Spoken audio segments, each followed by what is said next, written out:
झाला भजन. आता गज काय तुम्ही एवढ्या मालवणी चालेल ना थोडं मालवणी असं बोलायला चालत ना तुमचा तू काय येतं गो मालवणी तू गावात कोकणातली असं काय म्हणता मालवणी माणसाने लाजत आहे कसं मालवणी माणसा मुंबई गेलं म्हणा मालवणी बोला तुला जा नको मालवणी माणसा मुंबई गेलं म्हणा मालवणी बोला तुला जा नको शिवराळ असली तरी प्रेमळ भाषा साखरमणी झालंच म्हणून इसरा नको या मालवणी आपला या कोकण आपला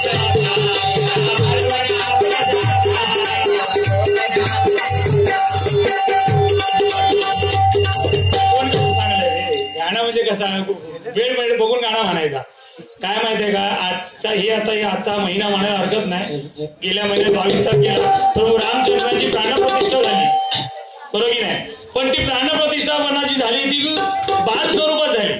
म्हणजे 500 वर्ष आपण नाही बघितलं 500 वर्षानंतर पण हे प्रभू रामचंद्र 5 वर्षाचे आहेत कारण 5 वर्षाच्या मुलाला बोलवून त्याची उंची मापली 4 फूट 3 इंच ती मूर्ती त्या हिशोबाने बनवली. आता प्राणप्रतिष्ठा करतात म्हणजे काय आपण म्हणतो देव खया आपल्याला काय चमत्कार बघायला आवडतो चमत्कार दाखवला की तो देव बरेच जण बाबांकडे जात असाल ना बाबा आपले चमत्कार ऐका तुम्हाला म्हणजे प्रत्यक्ष सांगतो आता जेव्हा आपण प्राणप्रतिष्ठा होते कुठल्याही मूर्तीची देवस्थानामध्ये तेव्हा ते मंत्र उच्चाराने त्या मूर्तीमध्ये एक प्राण त्याच्यामध्ये उतरवला जातो आणि त्या टायमाला त्या मूर्तीच्या डोळ्याला ना पट्टी बांधलेली असते बरोबर ना तर ती पट्टी का बांधलेली असते कारण ती पट्टी उघडल्यानंतर समोरचा एखादा माणूस आला तर तो जागच्या जागी मरू शकतो एवढी पावर त्या मूर्तीमध्ये आलेली असते म्हणून त्या मूर्तीला पट्टी खोलण्यापूर्वी एक आरसा समोर येऊन उभा राहतात डोळ्यासमोर आरसा त्याने पट्टी उघडली की तो ऑटोमॅटिक आरसा फुटतो हे कुठून आलं ही ताकद आहे ना देवाची देव खाया म्हणतो माका एका विचार तू लय देव करतोस देव खाया तू बघलंस काय तर मी ते काय एकच विचारले बाबा तुझा बापूस खाया माझ्या बापदाचं नाव बाबा म्हणता सदाशिव तर तुका कोणी सांगल्या तर म्हणतं औषध सांगेल तू बघितलं तुझं बापूस तो नाही ना मग तसं माझं देव आहे आमच्या संतांनी सांगितलं आमच्या की हा देव आहे म्हणून रवळा देव आहे हे आमच्या संतांनी आम्हाला सांगितलं